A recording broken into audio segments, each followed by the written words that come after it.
ગુજરાત બુલેટિનમાં આપનું સ્વાગત છે। ઉના તાલુકાના સીમાસી ગામનો પુલ અતિ જર્જરિત હાલતમાં। આ પુલ પરના બીમ અને ઉપરનું સ્ટ્રક્ચર અતિ બિસ્માર હાલતમાં જોવા મળ્યું। ઉના તાલુકાના સીમાસી ગામે 40 વર્ષ પૂર્વે 1984ની સાલમાં પુલનું નિર્માણ કરાયેલ હતું। આ પુલ પરના બીમ અને ઉપરનું સ્ટ્રક્ચર અતિ બિસ્માર હાલતમાં જોવા મળી રહ્યું છે। આ જર્જરિત પુલ પરથી વિદ્યાર્થી ભરેલા વાહનો અને એસટી બસો પણ પસાર થાય છે। ત્યારે આ જર્જરિત પુલને વહેલી તકે બનાવવામાં આવે તેવી ગામ લોકો દ્વારા માંગ કરવામાં આવી છે। હું ઉના તાલુકાના સીમાસી ગામમાં એક સામાજિક કાર્યકર તરીકે સેવા બજાવું છું સીમાસી ગામમાં।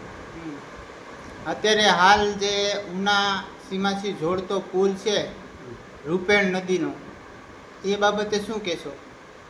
ઉના તાલુકાના સીમાસી ગામમાં રૂપેણ નદી ઉપર 1980ની અંદર એ પુલ બનેલો છે, બરાબર। પણ જ્યારે અત્યારે નેશનલ હાઈવે બન્યો તો અત્યારે આ છે એ કોડીનાર ઉનાને અને સીમાસી ગામમાં અત્યારે સામે કાંઠે જવા માટે અથવા સીમાસી ગામમાં નવાપરામાં જવા માટેનો ઉપયોગી પુલ છે। પણ 1980માં બનેલો છે।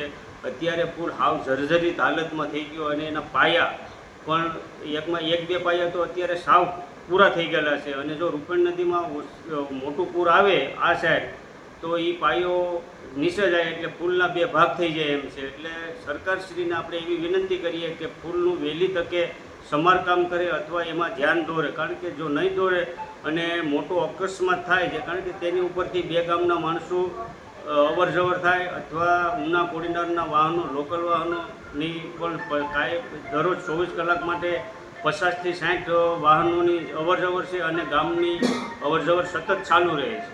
એટલે મોટો અકસ્માત ન થાય એ પહેલાં સરકાર જાગે અને પુલનું સમારકામ કરે એવી અમારી નમ્ર અપીલ છે। એમાં પુલની ઉપર અત્યારે ખટારા ને એવું બધું પણ ચાલતા હોય છે, તો જે જોખમવાળી વસ્તુ છે તો એ બાબતે શું કહેશો?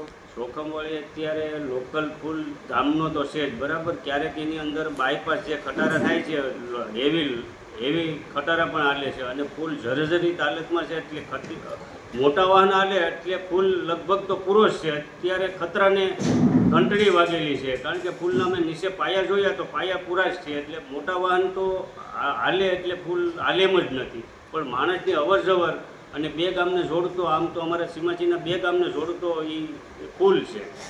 આ બાબતે આગળ ક્યાં રજૂઆત કરેલી? આગળ રજૂઆત કરેલી નથી, પણ હવે અમે અત્યારે એના બધી સોશિયલ મીડિયાની અંદર ફોટા અને એનું બધી નિરીક્ષણ કરી અને આગળ અમે તાલુકા પંચાયત, મામલેદાર અને જિલ્લા કલેક્ટરને અમે ગ્રામ પંચાયત સીમાસી વતી રજૂઆત કરવાની છીએ।